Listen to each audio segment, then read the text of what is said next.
"Please don't hurt him," the maid begged. But the billionaire's fiancée did the unthinkable. She threw herself between the security guard and the boy she loved like her own son, screaming 3 words that changed everything.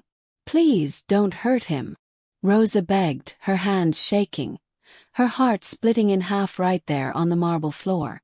For 20 years, she had kept every secret this family had ever buried. But nothing could have prepared her for the night the billionaire's fiancé decided that one innocent young man was worth destroying. What Vanessa did next would tear apart a family already broken by loss.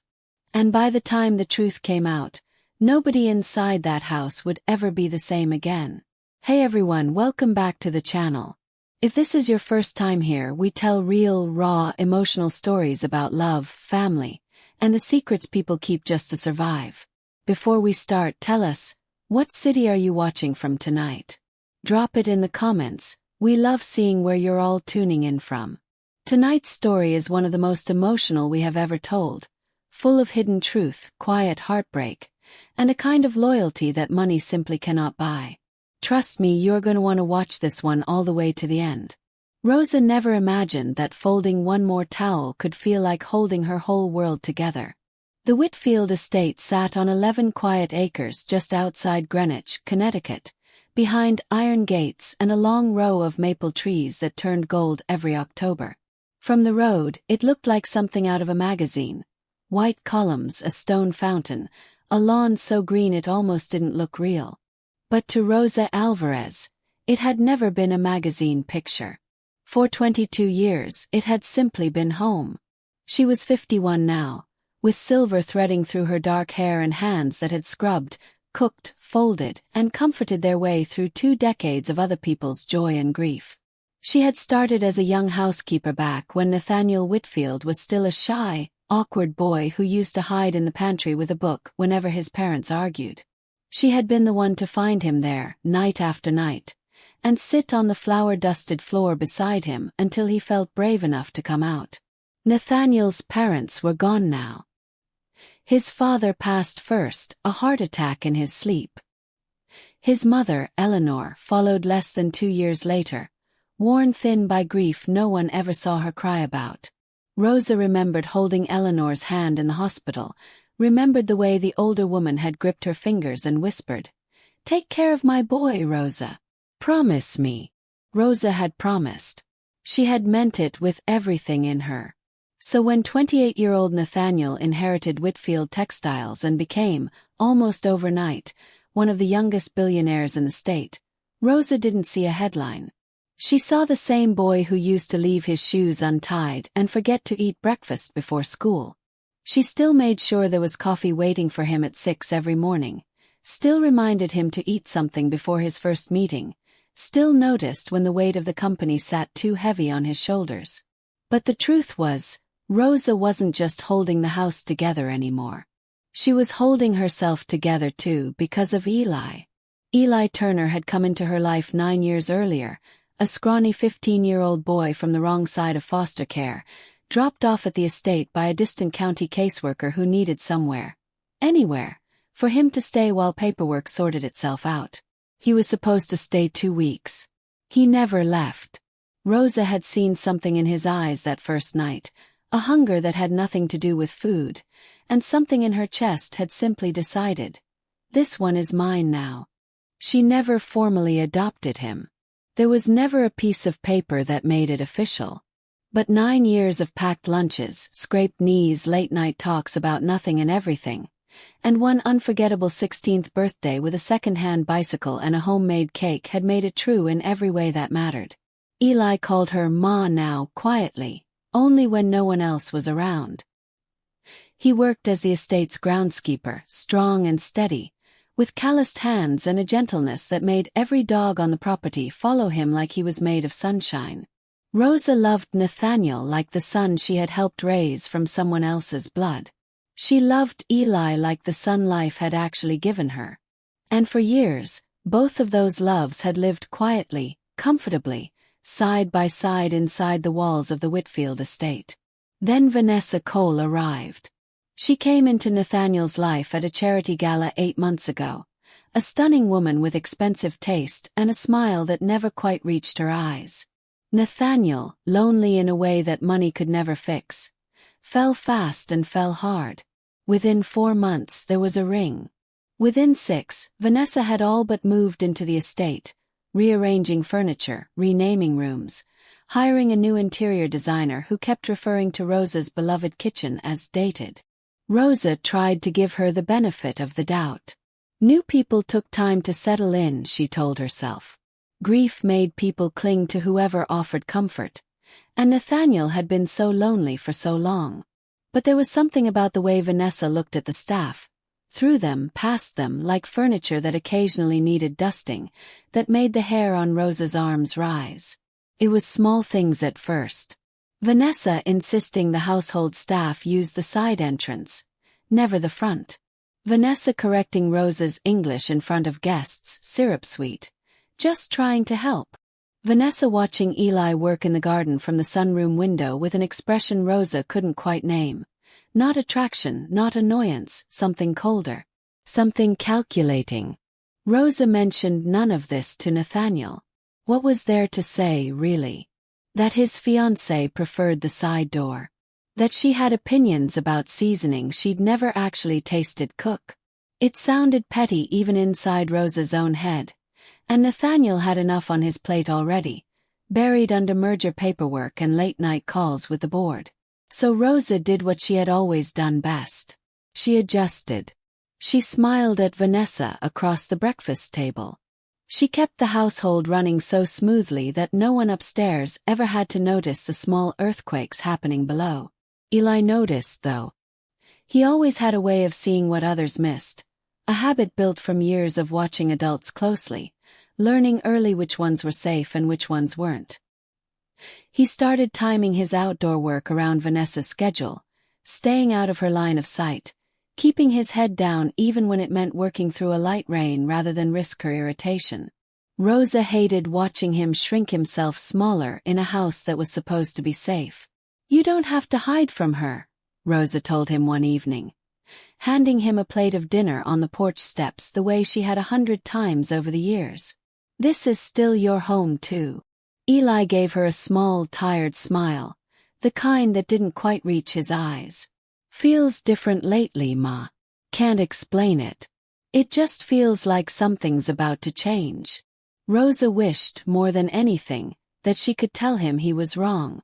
One evening, Rosa found Vanessa standing very still in the estate's private study, the one that had belonged to Nathaniel's late father, staring at the old family photographs lining the wall. She was looking at one picture in particular, a faded photo of Nathaniel's father, young, laughing, his arm around a woman who was not Eleanor. Rosa had seen that photograph 1,000 times over the years and always assumed it was an old family friend. But the look on Vanessa's face wasn't curiosity. It was recognition. "Ma'am," Rosa had asked gently, "can I help you find something?" Vanessa turned slowly, and for just a moment, before the polished smile slid back into place, Rosa saw something flicker behind her eyes. Something sharp. Something hungry. "No," Vanessa said softly. "I think I already found it." Rosa didn't understand what that meant. Not yet. She told herself it was nothing, tucked the strange moment away, and went back to her evening rounds, checking that the kitchen was locked, that the porch lights were on, that Eli had come in from the cold. She had no way of knowing that the woman standing in that study had just quietly begun rearranging the future of everyone Rosa loved. Have you ever felt that quiet, nagging sense that something was wrong long before you had any proof?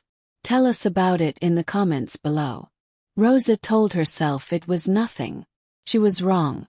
Over the following weeks, small cracks began appearing in the household that had run so smoothly for years. Mrs. Delgado, the estate's cook of 15 years, was let go without warning, replaced by a private chef Vanessa had flown in from Manhattan. When Rosa asked why, Nathaniel only rubbed his temples and said, "Vanessa thought we needed a change." "It's fine, Rosa. It's just food." But Rosa had watched Mrs. Delgado cry in the driveway as she loaded 20 years of her life into a car trunk, and it hadn't felt like just food to her. Then it was the driver, then the head gardener, an older man named Frank who had worked the grounds since before Rosa arrived. One by one, familiar faces disappeared, replaced by new staff who answered only to Vanessa and seemed to watch everyone else a little too closely. Rosa began to feel like a stranger in the house she had called home for over 2 decades. Eli felt it too. He came to Rosa's small cottage behind the main house one night, sitting at her kitchen table the way he had as a teenager, quiet and troubled. "She doesn't like me, Ma," he said. "I don't know what I did." "You didn't do anything, Mijo," Rosa told him, though a knot had already begun forming in her stomach. "Some people just don't know how to be kind. That's on them, not you." But it was more than dislike, and Rosa knew it. Twice now, she had seen Vanessa watching Eli from the upstairs window while he worked. Her arms crossed, her expression unreadable. Once, Rosa overheard Vanessa on the phone in the garden. Her voice low and clipped. "I need everything on him. Everything. Before the wedding, do you understand me? I don't care what it costs." Rosa assumed she meant a wedding planner, a photographer, something harmless. She told herself that. She needed to tell herself that, because the alternative, that Vanessa was investigating someone in this house, was too unsettling to sit with. Meanwhile, Nathaniel grew more distant with every passing week, not from cruelty, but from exhaustion. The company was in the middle of a difficult merger, and he was working 18-hour days, coming home too tired to notice the changes rippling through his own household. Rosa watched him lose weight, watched the light behind his eyes dim a little more each week, and it broke her heart in a way she hadn't expected. He was drowning, and Vanessa, who should have been his anchor, seemed to only be filling his glass a little fuller each night and sending him back to work a little more numb. One evening, Rosa found him alone in the study, staring at nothing, his tie loosened, his shoulders slumped. "You remind me of him sometimes," Rosa said gently, sitting across from him the way she used to when he was a boy hiding from his parents' fights. "Your father. He used to sit right there exactly like that." Nathaniel gave a tired half-smile. "Is that a compliment?" "It's a worry," Rosa said honestly. "He worked himself sick trying to hold everything together alone. You don't have to do that, Mijo. You have people who love you." Nathaniel was quiet for a long moment. "Sometimes I feel like Vanessa is the only person who actually sees me anymore. Everyone else just sees the company. The money." Rosa wanted to tell him the truth, that she had seen him long before there was any money to see, that she had watched him grow from a frightened boy into a good man, that the people who truly loved him had never needed a single dollar to do it. But she held her tongue. He was in love, or believed he was, and there was no gentle way to plant doubt in a heart already so tired and lonely. Instead, she simply said, "We see you, Nathaniel. We always have." He nodded, but she wasn't sure the words reached him. Not that night. Around the same time, Rosa began noticing the new hires Vanessa had brought onto the estate staff behaved differently from anyone who had worked there before. They were polite, professional, perfectly pleasant, and yet they never quite relaxed around Rosa the way old staff used to. She caught 2 of them once, murmuring quietly near the garage, falling silent the moment she walked past.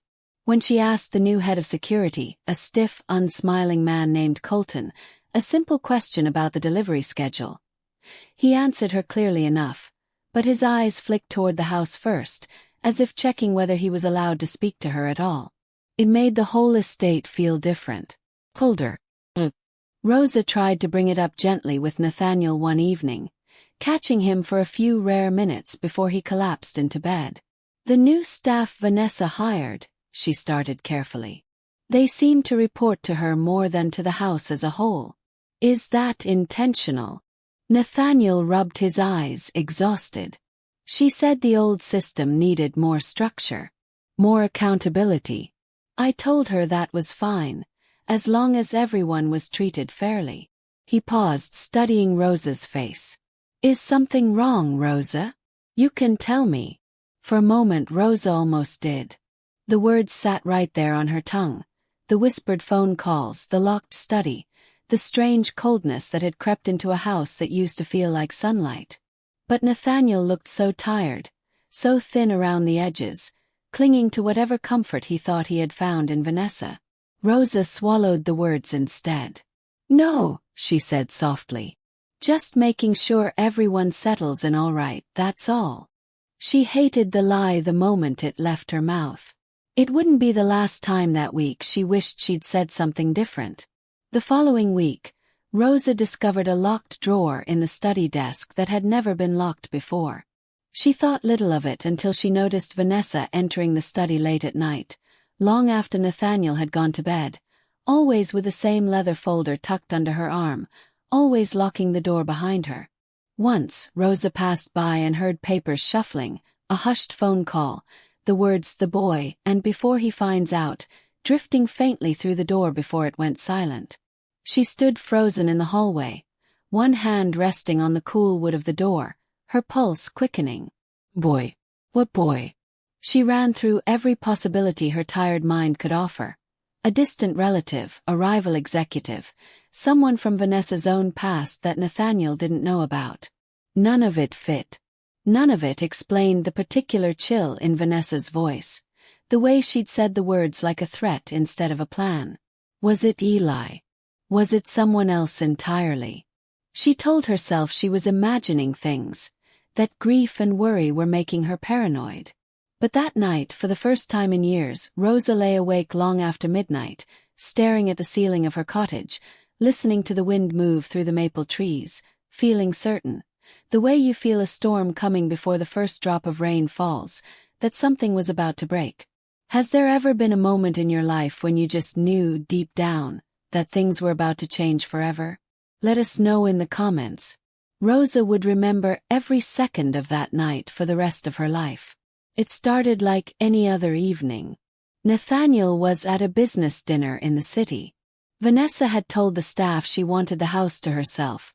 Quiet, no interruptions. Rosa was finishing the last of her rounds when she noticed the lights still on in the garden shed near the east wing, where Eli kept the estate's old records and equipment logs. She walked out to check on him, the cold October air biting at her cheeks, the moon high and pale above the maple trees. That was when she heard the shouting. Earlier that evening, Eli had gone looking for a maintenance log.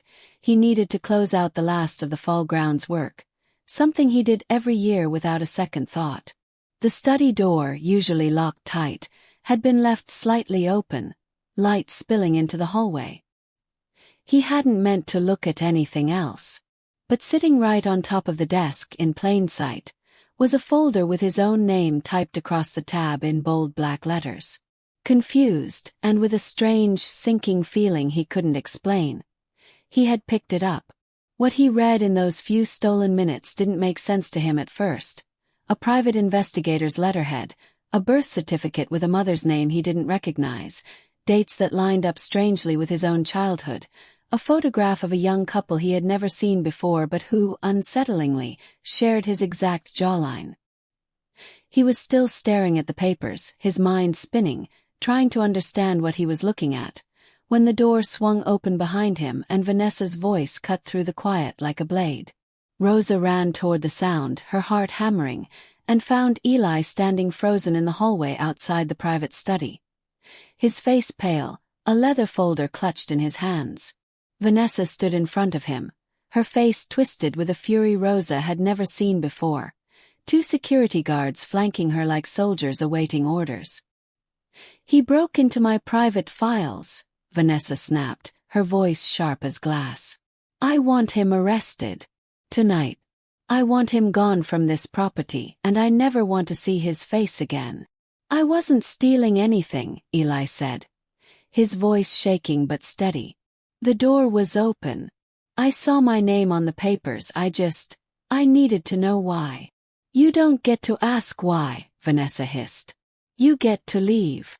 She nodded sharply at the guards, and one of them stepped forward, reaching for Eli's arm. That was the moment something inside Rosa simply snapped. 22 years of quiet loyalty, of biting her tongue, of knowing her place. All of it fell away in an instant. She threw herself between the guard and Eli, her arms spread wide, her whole body shaking. "Please don't hurt him," she cried, her voice breaking. "Please. He is my son. Whatever is happening here, we can talk about it, but please don't hurt him." For a moment, the hallway went completely silent. Then Vanessa laughed, a short, cold, humorless sound. "Your son," she repeated, looking at Eli with something close to disgust. "Oh, Rosa. You have no idea what he actually is, do you?" "What are you talking about?" Rosa demanded. Vanessa snatched the leather folder from Eli's trembling hands and threw it open on the hallway table, scattering documents across the polished wood. Photographs, old letters, a private investigator's report with Eli's name typed across the top in bold black letters. "Nathaniel's father had an affair," Vanessa said flatly. 21 years ago. With a young woman who worked at one of his textile mills. She got pregnant. She disappeared before anyone found out. But she didn't disappear far enough, did she? Because 9 years ago her son ended up right here. Right under this roof. Right under everyone's noses. Rosa's eyes dropped to the papers scattered across the table. A birth certificate, a faded photograph of the same woman from the picture Vanessa had studied weeks earlier, and beneath it, a DNA comparison report, official and unmistakable, confirming what Rosa could barely comprehend. Eli was Nathaniel's half-brother. "He's a Whitfield," Vanessa said, her voice trembling now, not with sadness but with rage. "A real one. By blood. Which means, under the terms of that family's trust, he has a legitimate claim to a piece of everything I have spent the last 8 months working for. Everything I am about to marry into. And I will not let some gardener's son walk in here and take what is mine." Rosa reached for the photograph with trembling fingers, studying the young woman's face, searching it for some echo of the boy she had raised. She thought of every birthday she had celebrated with him, every scraped knee she had bandaged, every time she had looked at him and simply loved him without ever once asking where he came from. It had never mattered to her before. It mattered enormously now, in a completely different way. Not because it changed who he was to her, but because it meant a truth this large had been sitting quietly inside these walls for 9 years, and somehow no one had ever told him. Eli stood frozen, staring at the papers like they belonged to someone else's life. "I didn't know," he whispered. "I swear to God I didn't know." "It doesn't matter," Vanessa said coldly. "What matters is what happens now. And what happens now is that you disappear, quietly, before Nathaniel ever finds out you exist. Or things get very, very difficult for you." Rosa stood there, her arms still spread protectively in front of Eli. Her mind spinning too fast to fully understand what she had just heard. The boy she had raised, the boy who called her Ma in quiet moments when no one else was listening, was Nathaniel's brother. Blood family. And the woman about to marry into this house was prepared to destroy him to protect her own future. "You can't do this," Rosa said, her voice trembling but firm. "He is a person. He has a right to know who he is."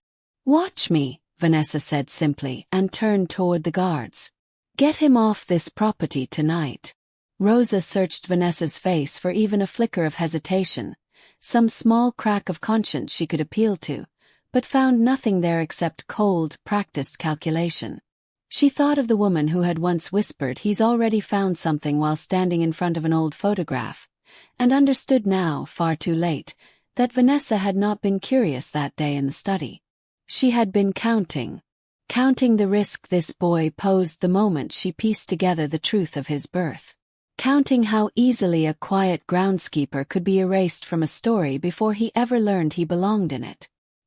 "He has done nothing wrong," Rosa said again, louder this time, her voice steadier than she felt. "You can take everything else from this house, ma'am, but you will not take him from me without a fight." For just a moment, something almost like doubt passed over Vanessa's face. It didn't last.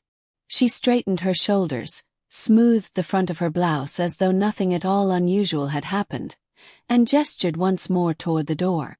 The guard hesitated, glancing between the two women, clearly unsure whose orders outweighed whose in a house that no longer felt like it belonged to anyone in particular. What would you do if you were in Rosa's place? Tell us honestly in the comments. They didn't arrest Eli that night, but Vanessa made sure he was gone before sunrise. She used her influence quietly, ruthlessly, calling in favors from lawyers on retainer, threatening to accuse him of trespassing and theft if he didn't leave the property immediately, and sign a document promising never to contact Nathaniel or make any claim on the Whitfield estate. Terrified, exhausted, and completely blindsided by the truth of his own identity, Eli signed. By 4 a.m, he was gone, staying in a motel 20 minutes away with nothing but a duffel bag and a mind full of questions he had never known to ask. Rosa was devastated in a way she hadn't felt since Eleanor Whitfield's funeral. She wanted to run to Nathaniel immediately to tell him everything, but Vanessa had warned her too, standing in the kitchen doorway the next morning with that same icy calm. "If you say one word to Nathaniel," Vanessa said quietly, "I'll make sure everyone believes you knew about this the whole time. That you helped hide his father's dirty secret for 9 years. How do you think that story ends for you, Rosa? 22 years of loyalty, thrown away because you couldn't keep one more secret." Rosa had never felt so powerless in her life. She loved this house, this family, but more than that, she loved the people in it. Both of them, brothers who didn't even know each other yet. She spent the next 3 days moving through her duties like a ghost, her mind endlessly circling the same impossible question. Stay silent and protect the only home and job she had left, or risk everything to do what was right. Eli called her only once during those 3 days. His voice hoarse over a bad motel phone line. "I keep thinking about it, Ma," he said. "My whole life I used to make up stories about who my parents might have been. Doctors, teachers, maybe somebody who just couldn't afford to keep me. Never once did I imagine I was already living in his house, working his garden, eating dinner 20 yards from where he slept." "None of that is your fault, Mijo," Rosa told him, gripping the phone so tightly her knuckles ached. "You didn't choose any of this." "Doesn't matter whose fault it is," Eli said quietly. "Feels like I lost 2 families in one night instead of finding one." Rosa hung up that night and sat alone in her dark cottage for a long time, replaying 22 years in her mind.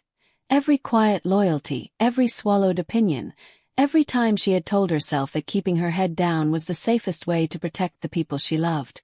For the first time in decades, she wondered if safest and right had quietly stopped meaning the same thing. She thought about Eleanor Whitfield, too, and the promise she had made at that hospital bed so many years ago. "Take care of my boy." She had always assumed that meant Nathaniel alone.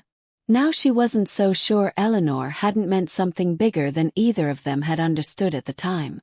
It was on the 3rd night, while quietly packing away some of Eleanor Whitfield's old belongings that Vanessa had ordered cleared from the study, that Rosa found it.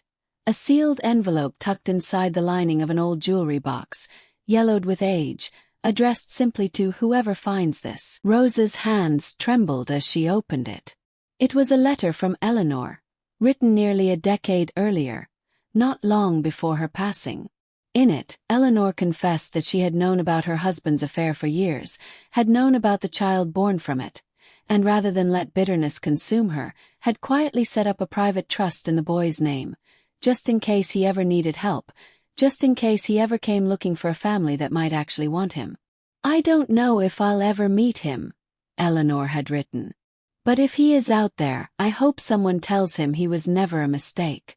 He is still my husband's son. He deserves to know his family, whether the world thinks it's convenient or not."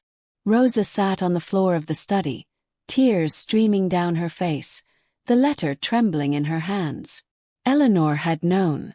Eleanor had forgiven, had planned, had loved a boy she never even met, simply because he was family. And now that same boy was hiding in a cheap motel, believing he had no one, while the woman about to inherit this house tried to erase him from existence. Rosa made her decision that night. She sat with the letter until dawn, reading Eleanor's handwriting over and over, tracing the familiar loops of her old employer's script the way she once traced the words in Nathaniel's childhood report cards, pinned proudly to the refrigerator door. She thought about the fear Vanessa had planted in her, the threat of losing this house, this job, the only steady ground she had known since her own family back home had scattered decades ago. But she thought harder about Eli, alone in a cheap motel room, believing he had no family left at all, when in truth, he had two people who loved him fiercely enough to fight for him, if only they knew where to stand. By sunrise, Rosa had made peace with whatever came next. She dressed carefully, tucked the letter and the scattered documents into a plain folder, and drove to the city with her hands steady on the wheel for the first time in days. The following morning, she waited until Vanessa left for a fitting appointment in the city, then drove straight to Nathaniel's office, something she had never done in 22 years of employment. She sat across from him, placed the letter and the investigator's documents Vanessa had left scattered that night on his desk, and told him everything. Eli, the affair, the DNA report, Vanessa's threats, and finally, his mother's letter. Nathaniel read the letter 3 times in complete silence, his hands shaking, his jaw tight. When he finally looked up at Rosa, his eyes were wet. "Where is he?" he asked quietly. "Where is my brother?" Rosa felt something in her chest loosen for the first time in days. "A motel on Route 9, she said. "He's scared, Nathaniel. He didn't choose any of this." "Neither did I," Nathaniel said softly, standing, already reaching for his car keys. "But I get to choose what happens next." Rosa followed him out to the parking garage, her heart pounding somewhere between fear and relief. She had spent 3 sleepless nights terrified of what telling the truth might cost her, and now, watching Nathaniel's hands shake as he unlocked his car door, she understood that some truths were never really hers to keep buried in the first place. Eleanor had trusted her with a promise once. Rosa realized now that keeping it meant more than simply protecting Nathaniel's comfort. It meant making sure no one in this family was ever left standing outside in the cold again, wondering if they belonged. Have you ever had to choose between protecting yourself and doing what you knew was right? Tell us about that moment in the comments below. Rosa waited in the car outside the motel, her hands folded tightly in her lap, praying harder than she had in years that she had made the right choice bringing Nathaniel here at all. The moment Nathaniel walked into that motel room, Eli flinched, bracing himself for another confrontation, another person come to send him further away. Instead, Nathaniel simply stood in the doorway for a long moment, studying the face that was. He now realized, unmistakably his father's. The same jaw, the same tired eyes, the same quiet stubbornness Rosa had described to him 100 times over the years without Nathaniel ever realizing who she was truly describing. "I'm not here to hurt you," Nathaniel said, his voice rough. "I'm here because Rosa found something you deserve to see. Something my mother wanted you to know a long time ago." He handed Eli the letter. Eli read it standing up, his hands shaking so hard Rosa, watching from the doorway, had to fight the urge to steady them herself. When he finished, he looked up, his eyes red, disbelief written across every line of his face. "She knew about me," Eli whispered. "And she still wanted me to have something. Even though I wasn't hers. She was the kind of person who believed family wasn't about blood alone," Nathaniel said quietly. "I think she'd be furious to know it took this long for us to actually meet. It wasn't a simple reconciliation. There were hard conversations in the weeks that followed. Grief for a father neither of them fully understood, anger at years lost, confusion over what came next. But there was also something neither of them expected. Relief. Nathaniel had spent his whole life feeling like the last of his family, carrying the weight of the Whitfield name completely alone. Discovering he had a brother, even one born from heartbreak and secrecy, felt less like a scandal and more like finding a piece of himself he never knew was missing. Vanessa did not go quietly. She showed up at the estate twice more that week, first with lawyers, threatening to contest anything Nathaniel tried to do for Eli. Then alone, her composure finally cracking, insisting she had only ever been trying to protect what she believed the two of them had built together. Rosa watched from the kitchen window, feeling something close to pity beneath the anger. Vanessa had spent so long fighting for a future built on money and image that she had never learned how to fight for anything built on trust instead. When Nathaniel confronted her that same week, laying Eleanor's letter and the investigator's file on the table between them, she didn't deny a single word of it. If anything, she seemed almost relieved to stop pretending. "I did what I had to do," she said coldly. "Do you have any idea what a claim like his could have cost me? Cost us? I was protecting our future." "There is no us anymore," Nathaniel said quietly, sliding the ring box she had once cherished back across the table. "You didn't just try to protect a future, Vanessa. You tried to erase a person. My brother. And you threatened the one woman in this house who has never once asked me for anything except my own happiness." Vanessa left the estate 3 days later, her belongings packed into 2 moving trucks. Her engagement to one of the wealthiest men in the state ending not with headlines, but with a quiet, humiliating silence that followed her out the front gate she had once insisted the staff never use.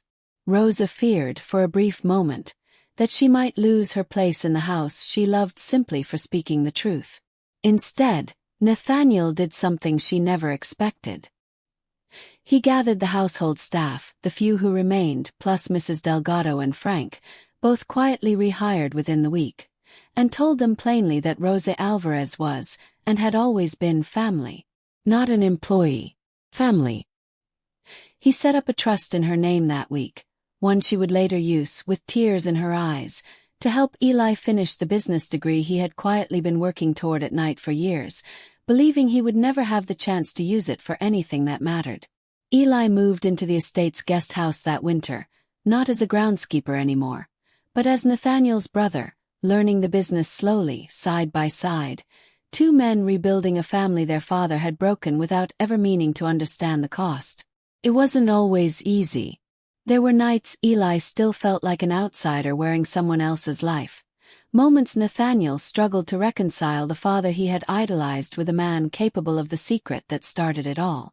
They argued sometimes, the way brothers do, over small things that were really about the years they hadn't had together. But they kept showing up for each other anyway, learning slowly what it meant to choose a relationship instead of simply inheriting one. Rosa watched it happen from the sidelines, quietly proud, quietly exhausted, quietly grateful in a way she didn't entirely have words for. She had spent 22 years believing her job was to hold this house together. She hadn't realized until that winter that somewhere along the way, she had also been the one holding this family together, long before either brother knew there was a family to hold. On a cold December evening, Rosa stood in the same kitchen where she had made Nathaniel his very first cup of coffee 22 years earlier, watching him and Eli argue cheerfully over a chess game by the fire, watching 2 brothers who had once been strangers slowly becoming something neither of them had dared to hope for. She thought about Eleanor's letter, tucked safely now in a frame above the study desk. He was never a mistake. Rosa understood now what real family meant. Not the family written in a will, not the family announced in a wedding invitation, but the family that shows up, that begs a guard not to hurt you, that keeps a promise made to a dying woman for 22 quiet years without ever asking for anything in return. Sometimes the family you build with love turns out to be stronger than the one you're simply born into. And sometimes the truest love story in a house like that one has nothing to do with a wedding at all. To everyone who has stayed with us through this story tonight, thank you. If it moved you even a little, take a moment to think about the people in your own life who have shown up for you without ever needing a reason. That is the kind of love worth protecting. If this story touched your heart even a little tonight, please take a second and hit that like button. It genuinely helps us keep telling stories like Rosa's. If you're new here, go ahead and subscribe because we share emotional, true-to-life stories just like this one every single week. We'd love to know. What would you have done if you were standing in Rosa's shoes that night? Tell us honestly in the comments. We read every single one. And if you know someone who needs a reminder that real family shows up no matter what, Go ahead and share this video with them tonight. Thank you so much for spending this time with us. We'll see you in the next story.